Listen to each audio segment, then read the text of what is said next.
Hello everyone. आज Python for loop series में हम डिस्कस करेंगे कि टप्पल को किस तरह से हम फॉर लूप में यूज कर सकते हैं। लास्ट सीरीज में हमने कुछ बेसिक्स क्वेश्चंस किए थे, उसमें हमने लिस्ट को भी देखा था कि लिस्ट किस तरह से फॉर लूप से काम करती है। नाउ इस सीरीज में हम क्या डिस्कस करने वाले हैं कि हम फॉर लूप को टप्पल के साथ कैसे यूज कर सकते हैं। नाउ मैंने टप्पल क्रिएट किया।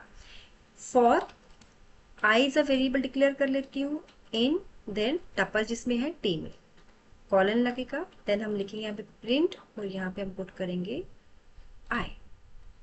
नाउ एग्जीक्यूट करके देखते हैं।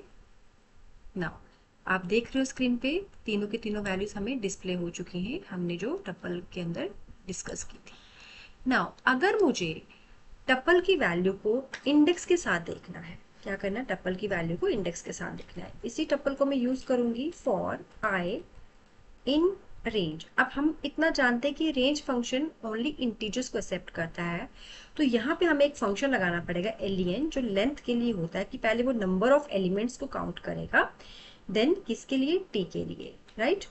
इसलिए हमने यहाँ पे एलियन फंक्शन को यूज किया। अब हम इंडेक्स के साथ वैल्यू देखना चाहते हैं, तो इंडेक्स मेरा जो है वो किस में जाएगा, आई में, कॉमा टप्पल किस में है, टी में, और इंडेक्स की हर वैल्यू जो होगी वो हमारे आई के साथ होगी, तो हम यहाँ क्या लिखेंगे, T of I. Simple I का मतलब होगा इंडेक्स नंबर और टी ऑफ आई का मतलब होगा उस इंडेक्स पे पड़ी एलिमेंट्स। नाउ एग्जीक्यूट करते हैं। नाउ आप देख रहे हो जीरो पोजीशन पे क्या है, पाइथन, वन पे क्या है, सी, एंड सेकंड पोजीशन में मेरे पास क्या है, जावा। आई होप आपको समझ आ गया कि फॉर लूप को टप्पल के साथ हम कैसे यूज कर सकते हैं।